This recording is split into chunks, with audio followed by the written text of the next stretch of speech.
आप लोगों ने देखा कि तमिलनाडु में विधानसभा के चुनाव हुए और रिजल्ट भी आ चुके हैं।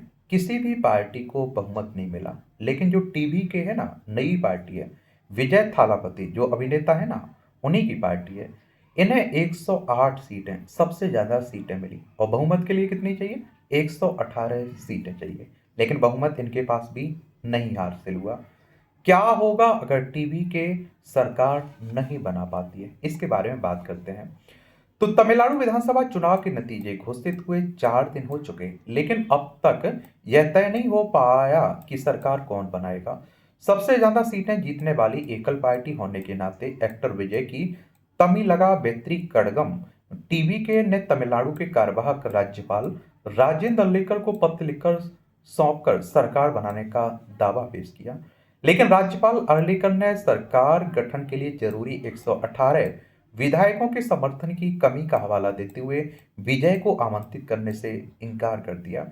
इस संबंध में राजभवन से जारी प्रेस विज्ञप्ति में कहा गया कि टीवी के नेता विजय ने राज्यपाल से मुलाकात की। इस बैठक के दौरान राज्यपाल ने स्पष्ट किया कि सरकार गठन के लिए तमिलनाडु विधानसभा में जरूरी बहुमत का समर्थन अभी तक हासिल नहीं हुआ।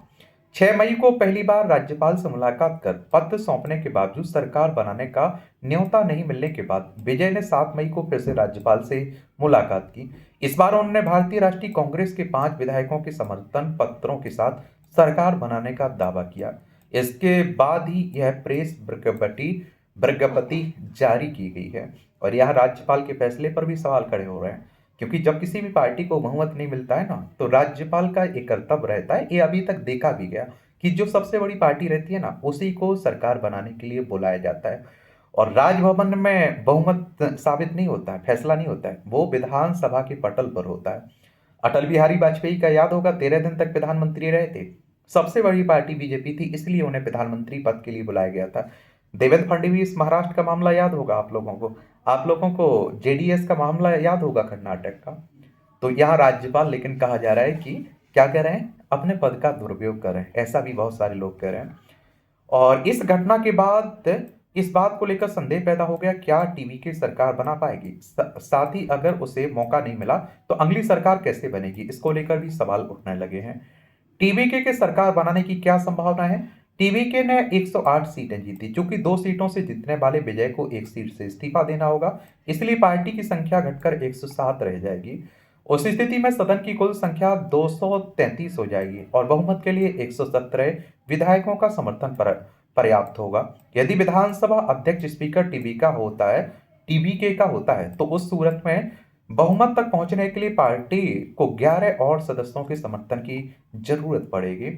और क्योंकि कांग्रेस के 5 विधायकों का समर्थन तय माना जा रहा है, इसलिए फिलहाल टीवीके को 6 और विधायकों के समर्थन की जरूरत है।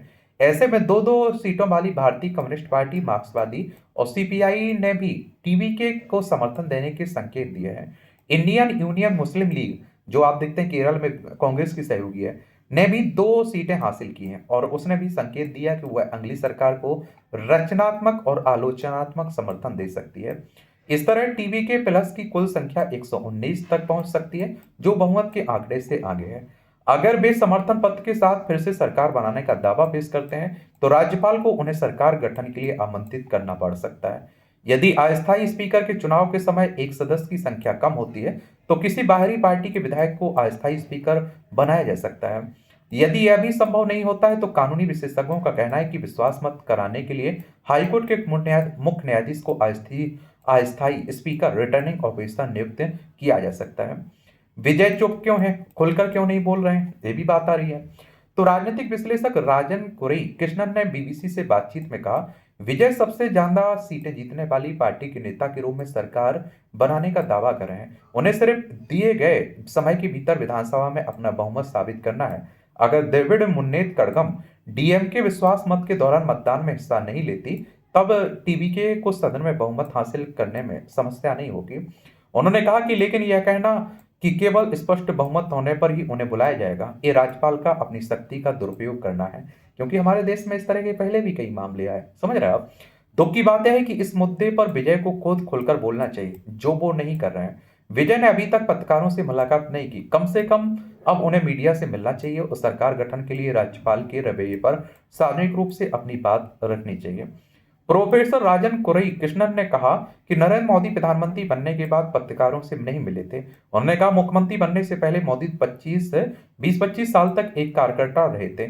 उस दौरान वह पत्रकारों से मिला करते थे। प्रधानमंत्री बनने के बाद उन्होंने सीधे बात नहीं की क्योंकि उनकी ओर से या पार्टी की ओर से बोलने के लिए कई प्रवक्ता मौजूद थे।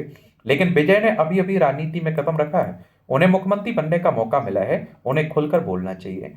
इसी तरह की राय भीसी कांची के महासचिव आलूर शानवास ने भी व्यक्त की। इस मुद्दे पर बोलते हुए उन्होंने कहा कि राज्यपाल बाधा पैदा कर रहे हैं, लेकिन टीवी के उनका विरोध करने से डर रही है। क्या विजय में इतनी राजनीतिक इच्छा शक्ति और साहस है कि वह उस राज्यपाल के खिलाफ अपनी राय खुलकर रखें जिन्होंने टीवी के को सरकार बनने के लिए आमंत्रित नहीं किया? राज्यसभा सांसद कपिल सिब्बल ने भी विजय को सरकार बनाने के लिए आमंत्रित नहीं करने पर राज्यपाल की कड़ी आलोचना की है। कपिल सिब्बल ने कहा कि जब राज्यपाल बीजेपी के एजेंट बन जाते हैं तो वे भाजपा की इच्छा के अनुसार काम करते हैं। अगर विधानसभा में कोई विधेयक पारित करती है तो राज्यपाल मंजूरी दिए बिना उसे लंबित रखते हैं। लेकिन पश्चिम बंगाल में जहां अब बीजेपी सत्ता में आई वहां वे तुरंत मौजूदगी मंजूरी दे देंगे। उन्होंने आगे कहा कि आज की स्थिति में टीवीके के पास सदन में बहुमत नहीं है। राज्यपाल तमिलनाडु की मौजूदा स्थिति से पूरी तरह वाकिफ हैं। उन्हें सुप्रीम कोर्ट के निर्देशों का सख्ती से पालन करना चाहिए। सरकारिया आयोग ने भी इसे स्पष्ट रूप से कहा है। राज्यसभा सांसद एक्टर कमल हसन और सीपीआई के राज्य सचिव बीरा पांडियन ने भी राज्यपाल से विजय को सरकार बनाने के लिए आमंत्रित करने की मांग की है। और बीजेपी और राज्यपाल ऐसा क्यों कर रहे हैं? राज्यपाल क्योंकि बीजेपी के हैं राज्यपाल, एक तरह से केंद्र सरकार ही तो नियुक्त करती है।